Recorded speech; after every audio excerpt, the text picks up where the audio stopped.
American Center for Law and Justice, our first new lawsuit of 2021 is going to be filed against the FBI and the State Department, and that is regarding Eric Swalwell, who is an impeachment manager, by the way, the congressman, and the scandal relating to the Chinese national that was basically infiltrating his office. You are the director of national intelligence for our country.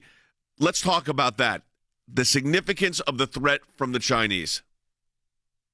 It's a big threat. It's a crisis. Russia's a problem, but China's a crisis, and I say that often. We have to understand that politicians who are telling us to look over there at Russia are really giving the Beijing line. Beijing has been manipulating our politicians locally and at the state level and members of Congress. They've been doing it quietly. They've infiltrated our academic institutions. They've done it quietly. This is a crisis. And I just have to say, Jay, there's a lot of talk amongst Republicans how frustrated they are that the Durham report didn't come out, that we don't have action against people who commit crimes. When ACLJ decides to push forward on the Eric Swalwell situation, and the government is not, Congress is not, this is an actionable item that the people should get involved with. I hope that we get a lot of support for this FOIA request. This is the action that needs to take place to punish people when they do something wrong, when Washington ignores it. So we are going to go into U.S. District Court for the District of Columbia and do what we do best, and that's go to court to get this information because, first of all, Eric Swalwell is an impeachment manager of all things, which is so ironic.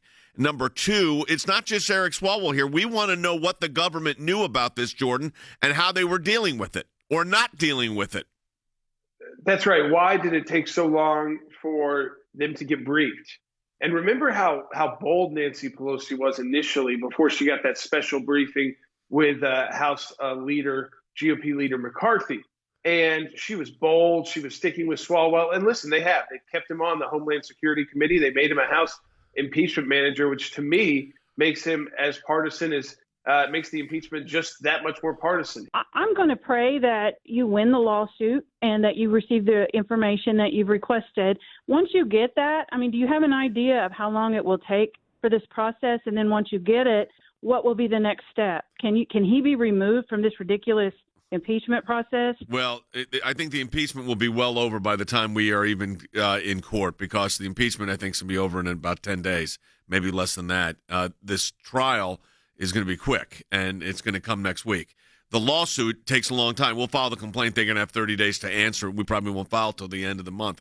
Once we get the information, and that's a slow process, you look for the nuggets. What is it that's in there that leads to the next thing? And then you can start bringing, whether it's making referrals over to the Justice Department or others, or bringing the public pressure on so significantly that the Congress is forced to take action. But the first order of business is to file the case and get to court. So that's really, in a situation like that, that's really what we have to do. We've got to get to court. So Ben Sisney from our office in Washington is working on that right now with some of our other lawyers, and we will get to court. And that's going to be the fight. But I'm going to tell you this, folks. We're going to increase that office. We're going to increase our staffing in other places as well. This is going to be a real fight. I mean, this is going to be every day a battle. But that's why it's ACLJ more than ever.